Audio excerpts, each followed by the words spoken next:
teman-teman. Assalamualaikum warahmatullahi wabarakatuh.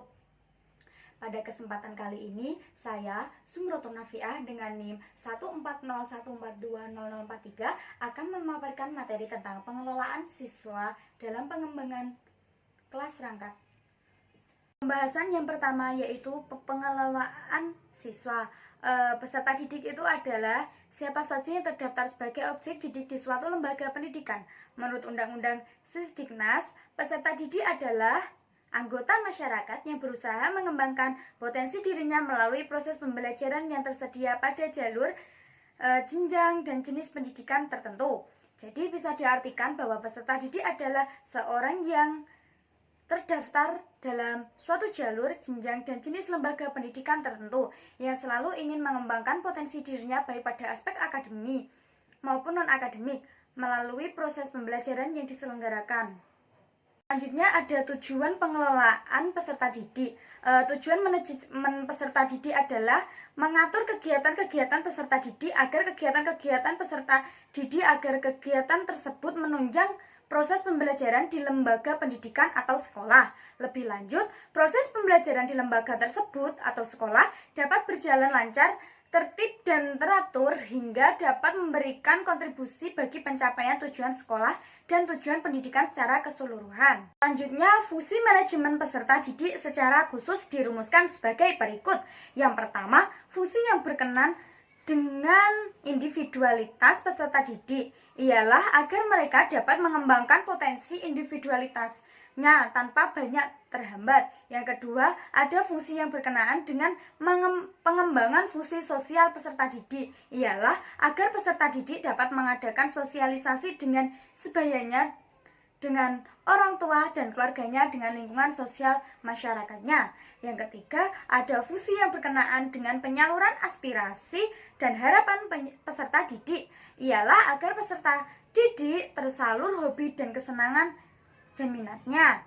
Dan yang keempat, fungsi yang berkenaan dengan pemenuhan kebutuhan dan kesejahteraan peserta didik ialah agar peserta didik sejahtera dalam hidupnya. Selanjutnya yaitu pengelolaan siswa dalam PKR. Yang pertama, ada kelompok belajar. Kelompok belajar itu adalah sekumpulan murid yang terdiri dari beberapa orang, 5-6 orang, yang diorganisasikan untuk mencapai tujuan belajar secara bersama dan dalam waktu yang telah ditetapkan. Cara membentuk kelompok belajar itu, yang pertama, kelompok belajar berdasarkan persamaan kemampuan. Yang kedua, kelompok berdasarkan kemampuan yang berbeda. Yang ketiga, pengelompokan sosial. Yang keempat, pengelompokan siswa atas dasar rombongan belajar. Yang kelima, pengelompokan siswa belajar berdasarkan kesamaan usia. Pengelompokan siswa sesuai kebutuhan pembelajaran. Selanjutnya, merencanakan kegiatan belajar. Yang pertama ada menentukan bagaimana cara murid bekerja bersama-sama. Yang kedua, menentukan program training atau latihan bagi pengembangan keterampilan bekerja sama. Ada juga memberikan tugas yang dapat dihasilkan oleh kelompok. Ada juga meletakkan dasar-dasar kerja secara teliti, dan ada juga memutuskan bagaimana belajar bersama akan dievaluasi. Selanjutnya, cara meningkatkan keterampilan belajar kelompok. Yang pertama, murid diharuskan mengemukakan gagasan. Ada juga setiap murid diberikan kesempatan untuk berbicara. Murid memperhatikan dan dapat menangkap gagasan atau pendapat orang lain. Dan yang keempat, menanyakan pada murid lainnya apakah mempunyai gagasan. Dan yang terakhir, mendorong murid-murid untuk bertanya. Memaksimalkan pemanfaatan sumber belajar. Agar guru dapat memanfaatkan sumber belajar, salah satunya adalah dengan cara mengaktifkan murid untuk bekerja. Lembar kerja murid atau LKM merupakan sarana untuk mengaktifkan murid-murid untuk belajar secara mandiri atau kelompok. Tentunya Anda sudah sering memberi tugas kepada murid, namun sebagian besar tugas yang Anda berikan adalah untuk mengerjakan soal Sekarang mari kita coba memberi penugasan dengan memanfaatkan LKS. Selanjutnya ada lembar kerja murid. LKM merupakan panduan untuk melakukan sesuatu kegiatan yang berkaitan dengan mata pelajaran yang diberikan. Misalnya melakukan pengamatan, percobaan, demonstrasi, dan simulasi.